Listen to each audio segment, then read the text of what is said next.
Muito bem, queridos, vamos abrir a palavra do Senhor no Evangelho de Marcos, capítulo 15. Nós vamos ler do versículo 7 ao versículo 15 e de maneira alternada. Eu lerei os versículos ímpares e a igreja os versículos pares,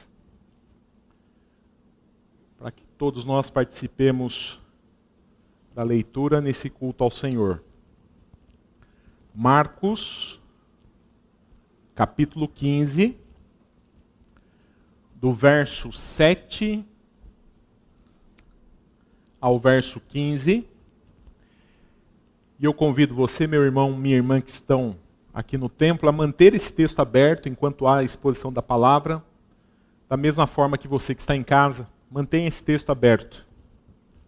Marcos, capítulo 15, do verso 7 ao verso 15, de maneira alternada. Leiamos a palavra do Senhor. Diz assim a palavra: Havia um chamado Barrabás, preso com amotinadores, os quais em um tumulto haviam cometido homicídio.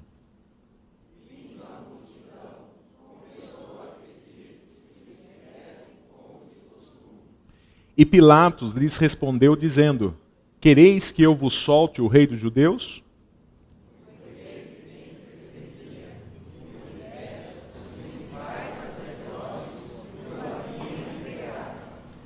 Mas estes incitaram a multidão no sentido de que lhe soltasse de preferência Barrabás.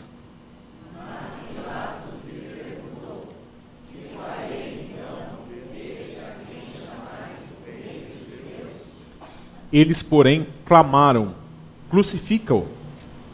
Mas Pilatos lhes disse: Que mal fez ele? E eles gritavam cada vez mais: Crucifica-o. Vamos ler todos o versículo 15. Então Pilatos, querendo contentar a multidão, soltou-lhes Barrabás, e após mandar açoitar a Jesus, entregou-o para ser crucificado. Até aqui. Oremos mais uma vez, irmãos. Glórias a ti, Deus Santo. Louvado e bendito seja o teu santo nome, Pai Celestial.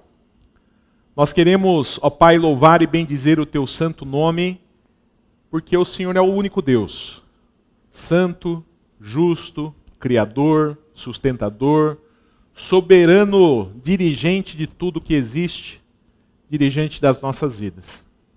Nós louvamos o teu nome porque tudo que temos, absolutamente tudo, é resultado da graça, da misericórdia, da tua providência sobre as nossas vidas.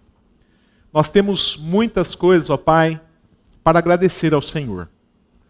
Agradecer ao Senhor pela família, pela saúde, pelo trabalho, pela liberdade de culto que temos no nosso país. Enfim, ó Deus, pela salvação em Cristo Jesus. São tantas coisas, ó Pai, que nós gastaríamos muito tempo aqui, ó Pai, nomeando todas elas.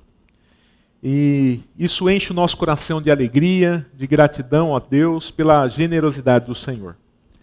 E com isso em mente, ó Deus, na sua generosidade, no teu amor para conosco, nós queremos pedir, ó Pai, que o teu Santo Espírito ilumine a mente e o coração de cada irmão aqui do templo, de cada pessoa que nos acompanha agora pela internet, para que nós possamos, ó Pai, de fato ser alimentados pela tua palavra. Fala ao nosso coração, ó Deus, nos ensina, nos exorta, nos alimenta.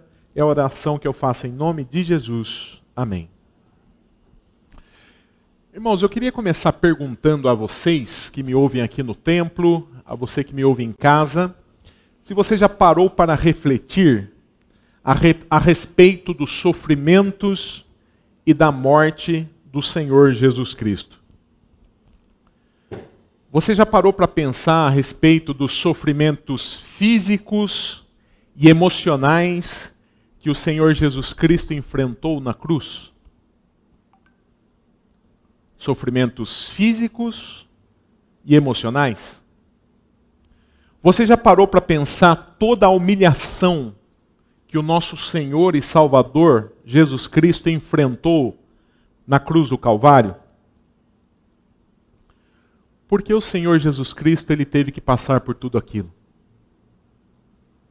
Quem foi o grande responsável pela morte do Senhor Jesus Cristo? Será que eu, pastor Juliano, será que você que me ouve aqui no templo, você que me ouve em casa, será que nós temos algum tipo de participação em toda aquela brutalidade? Se sim, qual é a minha participação, pastor Juliano? Qual é a sua participação na morte, nos sofrimentos, em toda a angústia que o Senhor Jesus Cristo teve que passar na cruz do Calvário? Hoje nós aprenderemos, irmãos, que todos os sofrimentos do Senhor Jesus Cristo, que a sua morte terrível, aponta para duas realidades importantíssimas. A primeira delas é a gravidade do pecado. O meu pecado, o seu pecado. O nosso pecado é extremamente grave. E a morte e os sofrimentos do Senhor Jesus Cristo apontam para isso. Mas aponta para uma segunda realidade também. Todo o sofrimento do Senhor Jesus Cristo, físico, emocional, psicológico, todo aquele sofrimento, ele aponta também para o grande amor de Deus para com o seu povo. É isso que esse texto vai nos ensinar. Eu convido você a acompanhar aí na sua Bíblia, Marcos, capítulo 15, verso 1. Eu peço que você mantenha o texto aberto. A palavra do Senhor diz assim, queridos: logo pela manhã, entraram em conselho os principais sacerdotes com os anciãos, os escribas e todo o sinédrio. E amarrando a Jesus, levaram-no e o entregaram a Pilatos.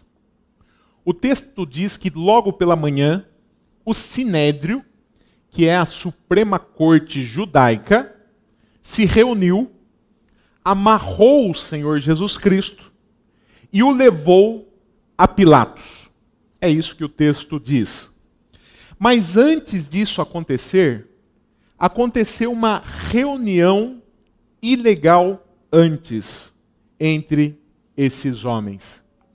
E eu digo que é uma reunião ilegal porque essa reunião que aconteceu antes, aconteceu no período noturno, o que era proibido. E essa reunião ilegal está registrada no capítulo 14 de Marcos, do verso 54 ao verso 65. E esse texto diz o seguinte: você que está com a Bíblia, se você quiser acompanhar pelo telão, você fique à vontade. O texto diz assim, irmãos: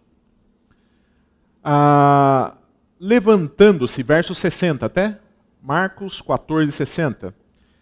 Levantando-se o sumo sacerdote no meio, perguntou a Jesus: nada respondes ao que estes depõem contra ti? Algumas falsas testemunhas haviam sido levantadas e haviam levantado falso testemunho contra o Senhor Jesus Cristo. E o Senhor Jesus Cristo ficou calado. E o versículo 61 diz assim: ele, porém, guardou silêncio e nada respondeu. Mesmo sendo falsamente acusado, o Senhor Jesus Cristo ficou calado. E o texto diz: tornou a interrogá-lo o sumo sacerdote e lhe disse: és tu o Cristo, o Filho do Deus bendito?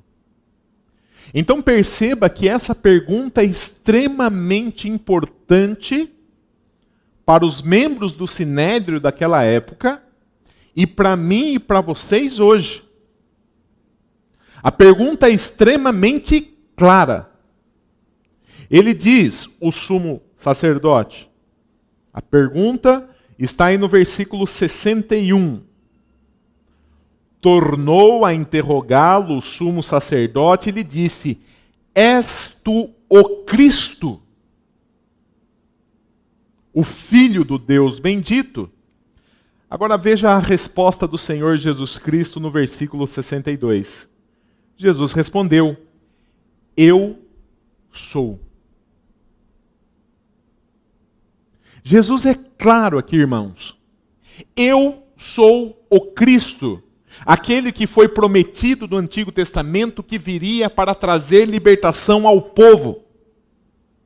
E ele continua: eu sou, e vereis o Filho do Homem assentado à direita do Todo-Poderoso e vindo com as nuvens do céu.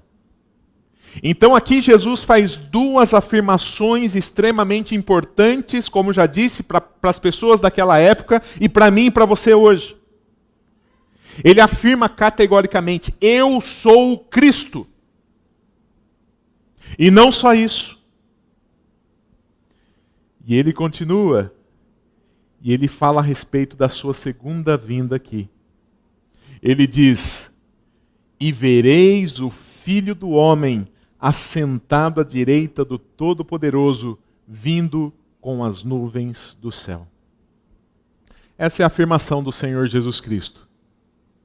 Ele afirma aqui ser o Cristo e afirma que virá a segunda vez. E eu quero fazer uma pausa no sermão e tirar uma conclusão aqui dessa questão. Ou Jesus Cristo é um mentiroso, ou ele é um louco, ou ele é realmente quem ele diz ser. Porque Jesus sabe muito bem quem é o Cristo. A pergunta é extremamente clara aqui. E ele responde sem titubear: eu sou o Cristo. Vocês verão o Filho do Homem vindo nas alturas. E eu não sei você, mas eu fico com a terceira opção. Ele realmente é o Cristo. É o Filho do Deus vivo. E é por isso que nós estamos adorando ao Senhor nessa hora.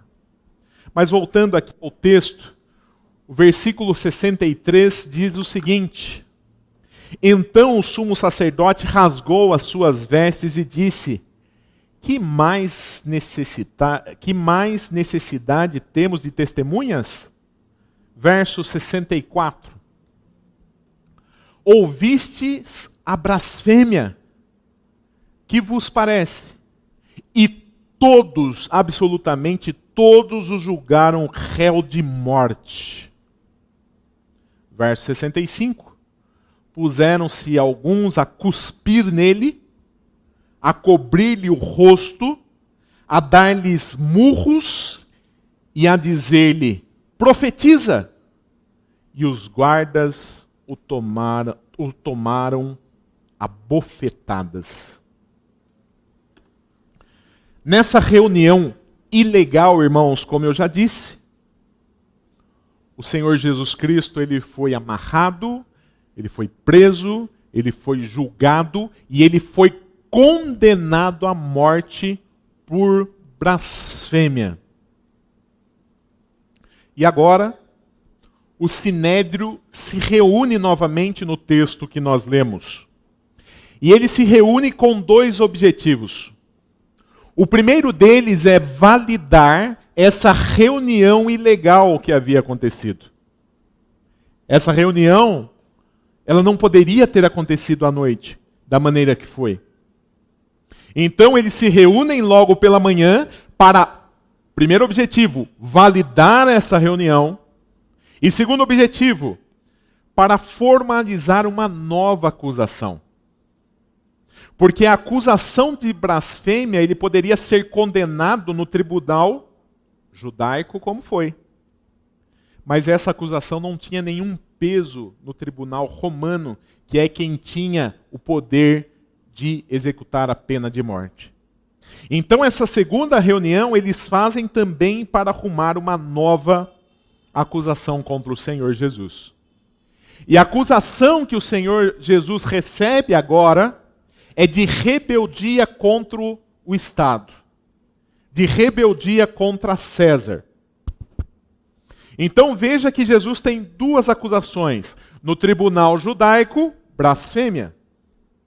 No tribunal romano, rebeldia, traição contra o Estado.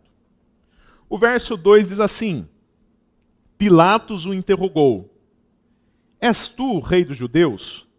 Respondeu Jesus: Tu o dizes.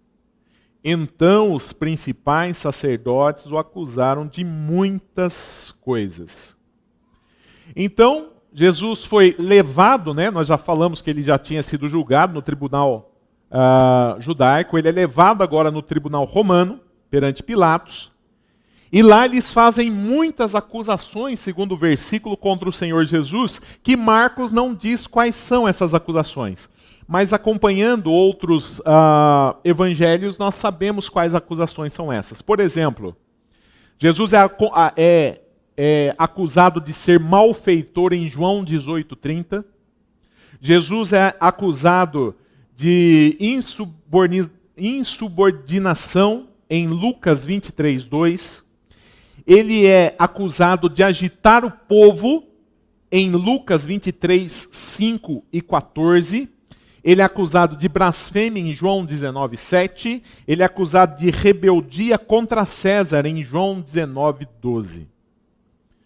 Então veja quantas acusações o nosso Senhor e Salvador ele recebeu nos dois julgamentos. No julgamento no tribunal judeu, blasfêmia, e agora por traição, agitação e tantas outras coisas aqui. Mas é claro, irmãos, que essas acusações não eram verdadeiras. Jesus afirmou sim ser o rei, mas ele afirmou que o reino dele não era deste mundo. Ou seja, nenhuma das acusações aqui eram reais, mas elas foram feitas.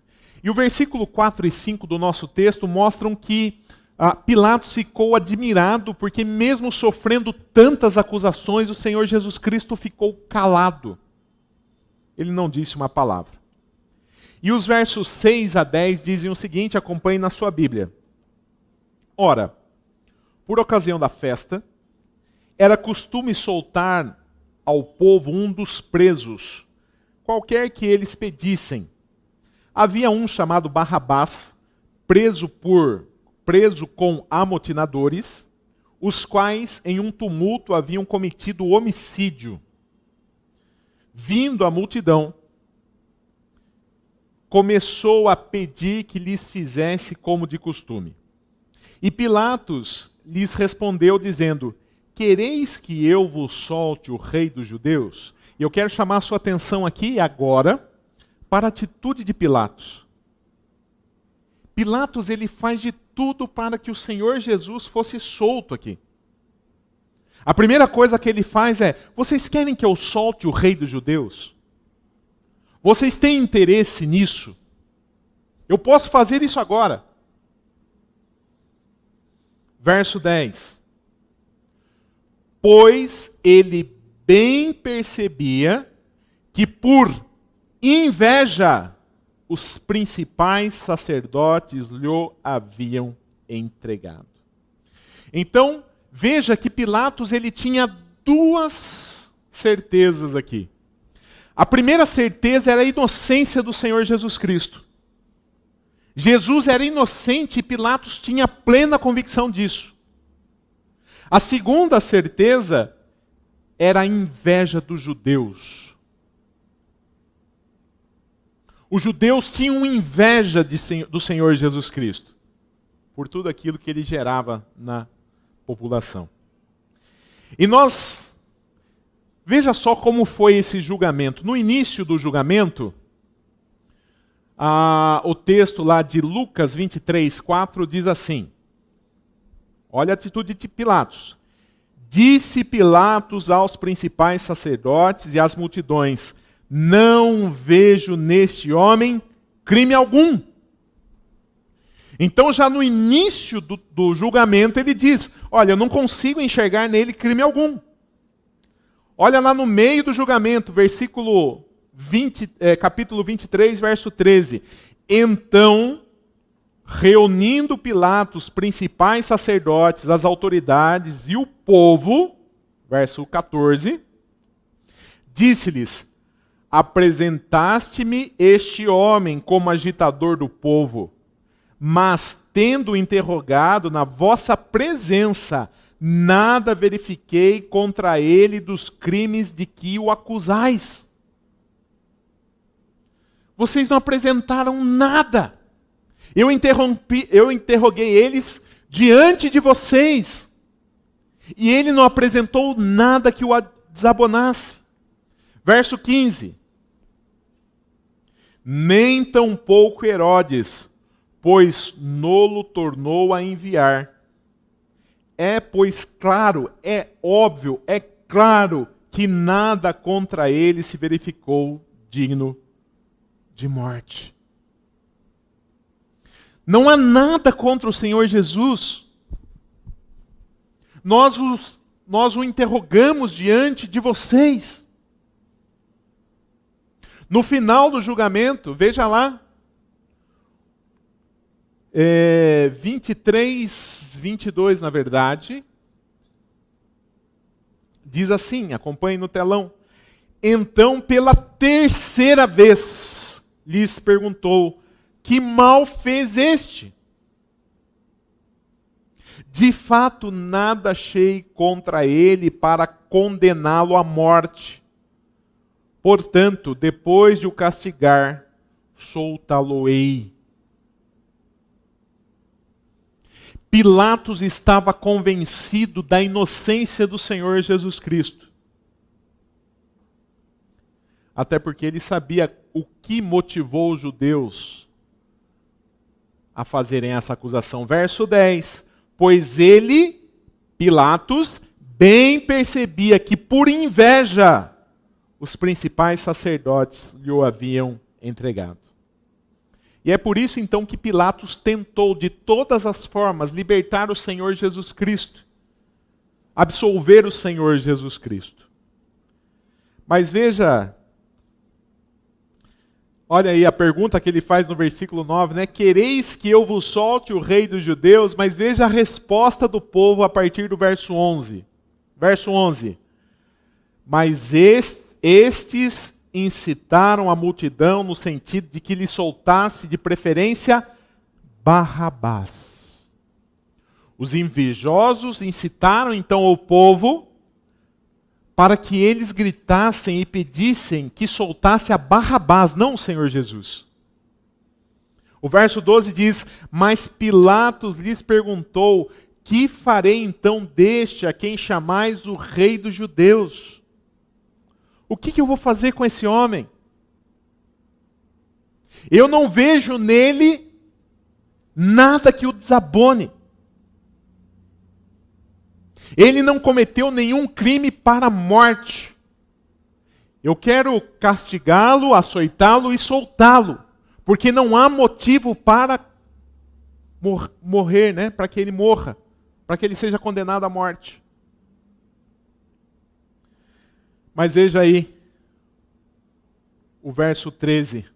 Eles, porém, clamavam, crucifica-o!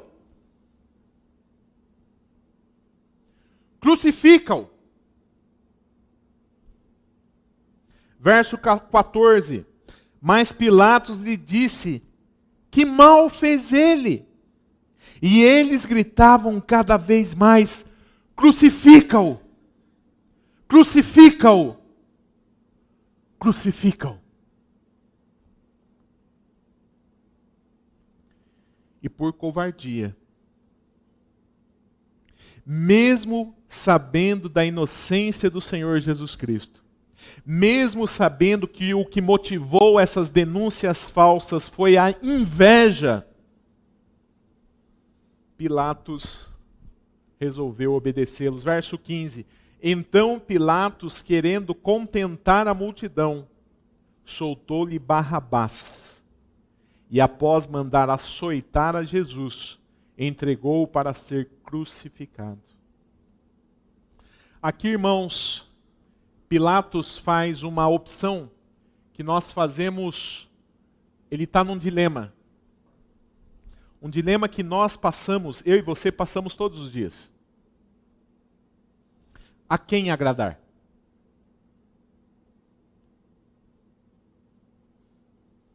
Agradar a Deus, no caso de Pilato, agradar a Deus soltando o inocente, mesmo sofrendo a represália do povo,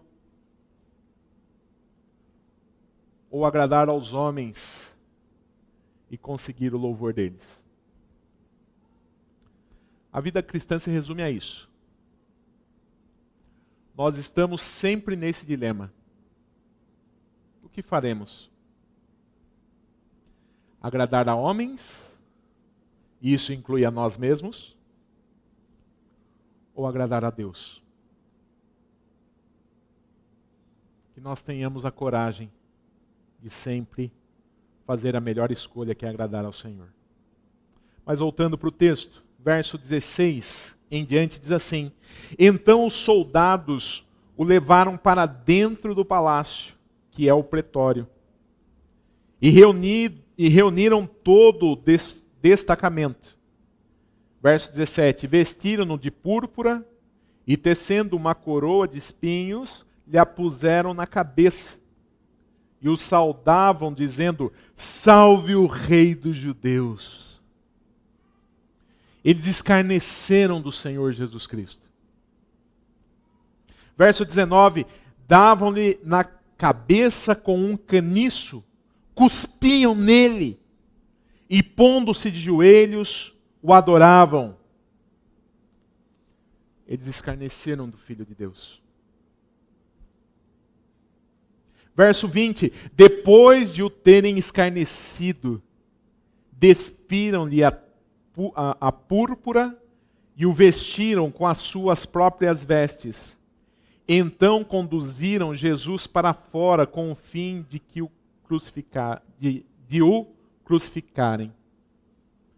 Mesmo sendo inocente, mesmo sendo vítima da inveja dos judeus, ele não foi poupado.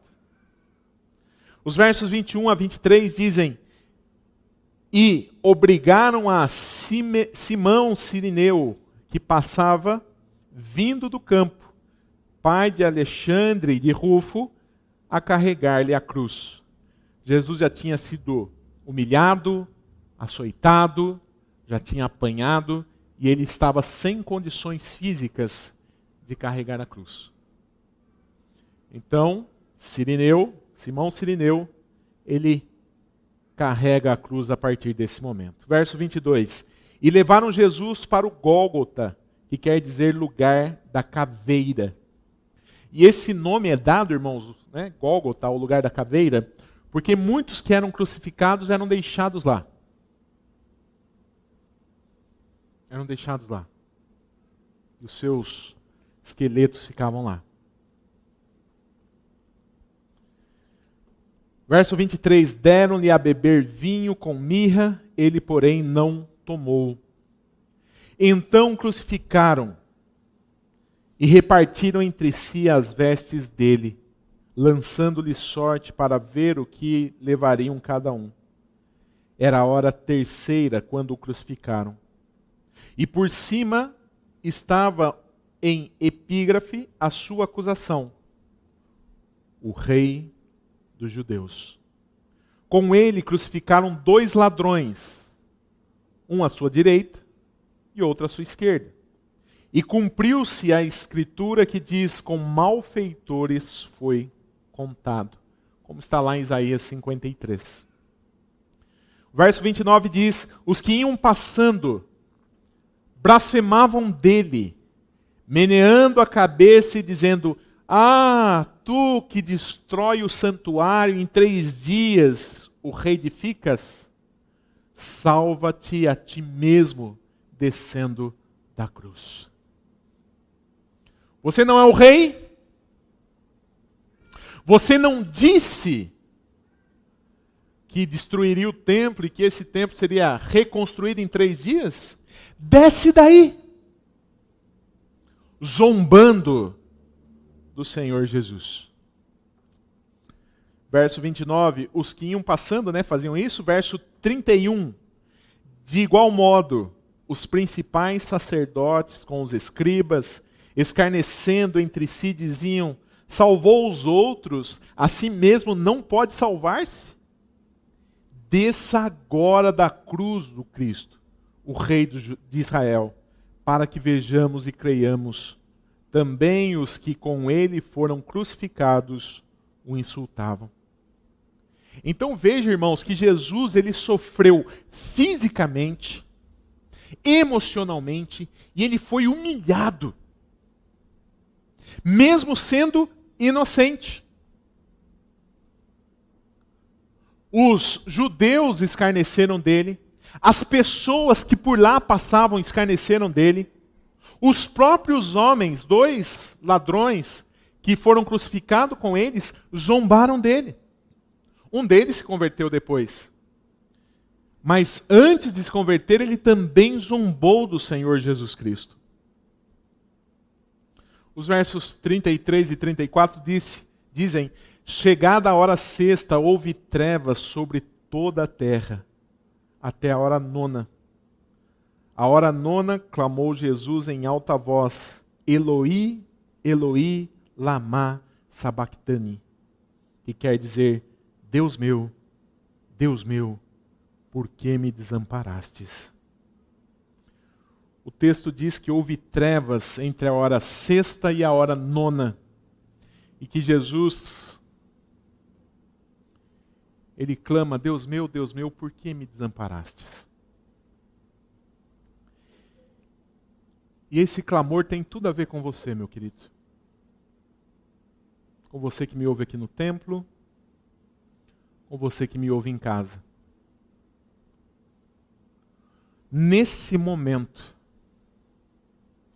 o Senhor Jesus Cristo, o Verbo encarnado, o Deus Todo-Poderoso,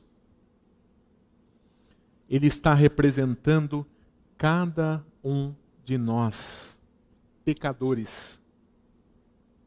E está sofrendo a ira de um Deus santo que não pode conviver com o pecado, não com o pecado dele, mas com o seu pecado. Jesus Cristo está representando você naquele momento. Nesse momento está acontecendo a propiciação. O que é propiciação? Desviar a ira de alguém por meio de uma oferta. A ira de Deus que deveria cair sobre você por conta do seu pecado, por conta do meu pecado, ela é desviada e cai em Cristo Jesus. Ele é o nosso representante naquele momento. E é por isso que ele clama: Deus meu, por que me abandonaste? Porque naquele momento o Senhor Jesus Cristo é o homem mais sujo e pecador da história. Porque ele estava representando a mim e a você. Deus está executando a sua justiça em Cristo Jesus. E por conta desse ato, o preço do nosso pecado foi pago. Já não há mais dívida para mim e para você. Só que ele está sofrendo tudo isso por conta do seu pecado. Sabe aquele seu pecado de estimação?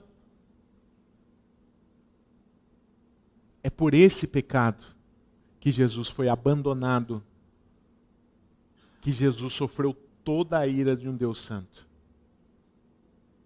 O pecado que você cultiva tão felizmente.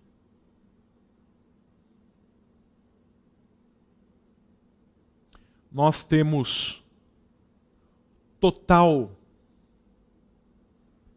participação de todo esse sofrimento, irmãos. Tudo isso é por sua causa, é por minha causa. O verso 35 a 37 diz: alguns dos que ali estavam ouvindo isto diziam: vede, chama por Elias. E um deles correu a embeber uma esponja em vinagre e, pondo-a na ponta de um caniço, deu-lhe de beber, dizendo: deixai, vejamos se Elias vem tirá-lo. Mas Jesus, dando um grande brado, expirou. Finalmente, depois de tanta humilhação, depois de tanto sofrimento, o Senhor Jesus Cristo morreu. O verso 38 diz: e o véu do santuário rasgou-se em duas partes, de alto a baixo. Nesse momento, irmãos, o véu do santuário foi rasgado. Os irmãos sabem, né? Que no templo havia os cômodos, havia um cômodo chamado Santo dos Santos, que era dividido por uma cortina grossa. E que só uma pessoa, uma vez por ano, poderia entrar naquele local, que era o sumo sacerdote. Somente um homem, uma vez por ano, no dia do Yom Kippur, dia da expiação, podia entrar lá, para fazer expiação pelo povo. Mas quando Cristo, na cruz do Calvário, ele morre, entregando a sua vida por mim e por vocês, e por todo eleito de Deus, de todas as eras. Quando ele paga o preço pelos nossos pecados, cada um de nós tem livre acesso ao santuário do Senhor. No Antigo Testamento, só um homem poderia entrar na presença do Senhor. Hoje você, o mais simples dos cristãos,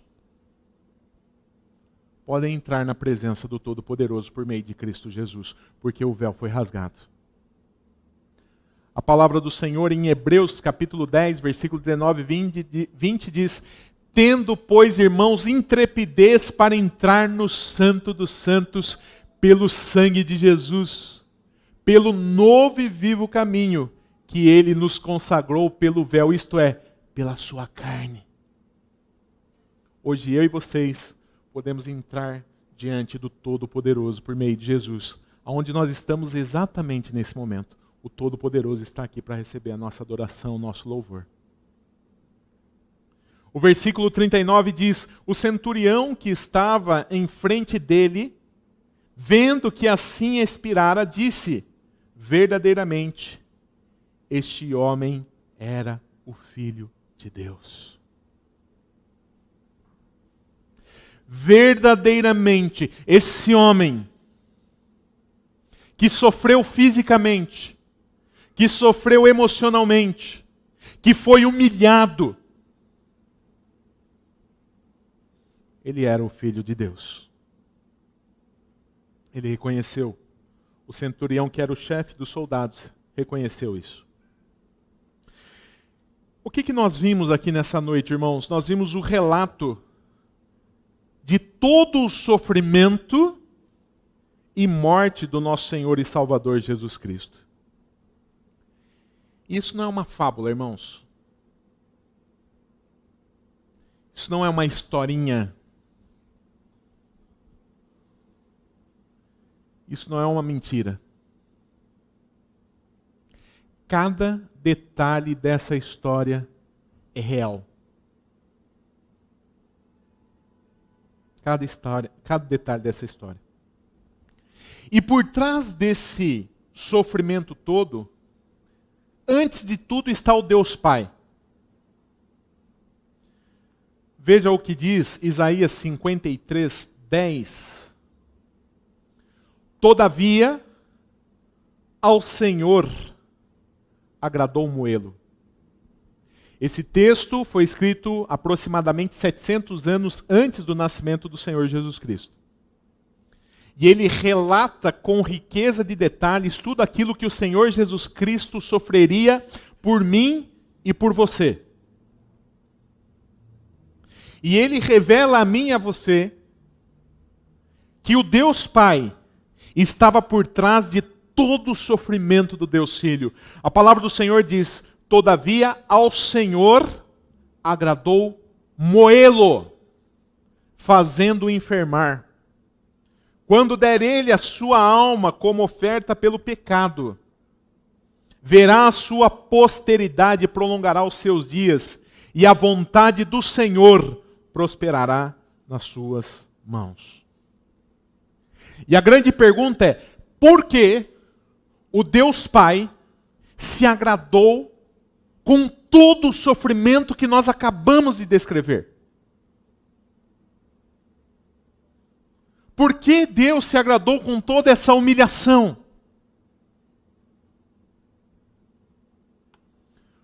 Por conta dos frutos desse trabalho.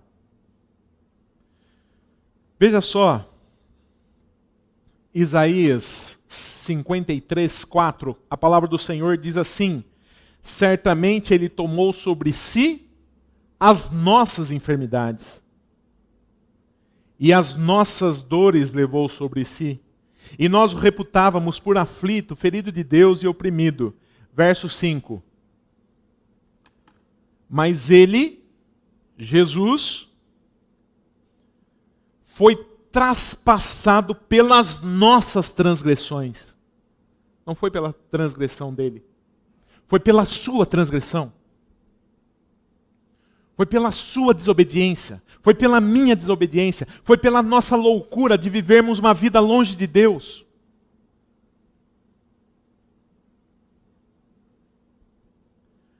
Mas ele foi traspassado pelas nossas transgressões e moído pelas nossas iniquidades. O castigo que nos traz a paz estava sobre ele.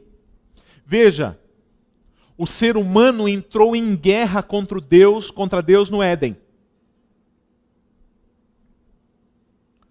Nós, seres humanos, entramos em guerra contra Deus, porque Adão era o nosso representante. Quando Adão cai, todos nós caímos. E nós já nascemos em pecado, inclusive, como diz Davi no Salmo 51:5. Nós entramos em guerra com Deus. Mas veja o que a morte, o sacrifício de Jesus é capaz de fazer. Mas ele foi traspassado pelas nossas transgressões e moído pelas nossas iniquidades. O castigo lá na cruz, que nos traz a paz. Paz com quem? Paz com Deus.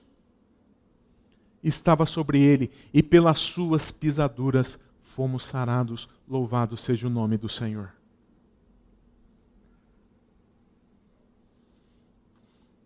O verso 11 desse mesmo texto diz: ele, Jesus, verá o fruto do penoso trabalho de sua alma e ficará satisfeito. Ele vai olhar para nós, para mim, pastor Juliano, e vai falar: valeu a pena todo aquele sofrimento, toda aquela dor, toda aquela humilhação. Porque eu estou vendo o fruto do penoso trabalho da minha alma lá. E sabe qual é o fruto do penoso trabalho da minha alma? O Juliano. Esse pecador merecedor do inferno. Mas hoje ele não vai mais para o inferno, porque eu paguei o preço pelos pecados dele, então valeu a pena. E é assim com todo verdadeiro cristão. E se você de fato é um verdadeiro cristão, você pode louvar ao Senhor nessa hora, porque não há condenação para você. Ele verá o fruto do penoso trabalho de sua alma e ficará satisfeito. O meu servo, o justo Jesus, com seu conhecimento, justificará a muitos, não a todos. Não são todas as pessoas que vão ser justificadas pelo sangue de Jesus. São somente os eleitos. São somente aqueles que Deus coloca fé no coração. São somente aqueles que são de fato redimidos, transformados pelo Pai. Com seu conhecimento justificará muitos. E por que justificará? Porque as iniquidades deles levará sobre si. Levará quando? Na cruz. Daqui 600 anos, 700 anos, na cruz do Calvário, nessa época. O que nós aprendemos com esse texto, irmãos? A primeira coisa, a gravidade do pecado. Sabe por que teve que acontecer tudo isso? Por conta do meu pecado e do seu pecado. E com isso em mente, é necessário que eu e vocês consideremos como está sendo a nossa vida, como que nós temos lidado com o pecado, como nós temos lutado com o pecado e se temos lutado contra o pecado. Eu, pastor Juliano, tenho lutado contra o pecado? Você que me ouve tem lutado contra o pecado? Esse é o nosso papel. Porque são esses pecados que levaram o nosso Senhor e Salvador na cruz. Quando saiu o filme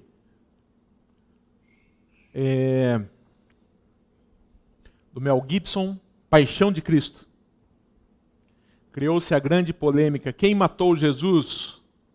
Esse é um filme antissemita, porque não foram os judeus, foram os romanos. Que bobagem. Quem matou Jesus foi você. Porque ele morreu pelos seus pecados. Quem matou Jesus fui eu. Porque ele morreu pelos meus pecados. Pense na gravidade do pecado e lute contra isso, meu irmão e minha irmã. Mas esse texto aponta para uma segunda realidade maravilhosa, a realidade do grande amor que Deus tem por nós. Veja o que diz Romanos, capítulo 5, versos 7 a 8. Dificilmente alguém morreria por um justo, pois poderá ser que pelo bom alguém se anime a morrer. Pode até ser que a gente, queira morrer por um bom, por um filho. Mas veja o verso 8. Mas Deus prova o seu próprio amor para conosco pelo fato de Cristo ter morrido por nós, sendo nós ainda pecadores. Nós não tínhamos nada para oferecer para Deus. Mas por amor, Ele entregou o seu Filho por mim e por você, se você faz parte do povo de Deus. E para terminar, primeira carta de João, capítulo 4, versículo 10 e 11. Nisto consiste o amor, não em que nós tenhamos amado a Deus, mas em que Ele nos amou e enviou o seu Filho como propiciação pelos nossos pecados.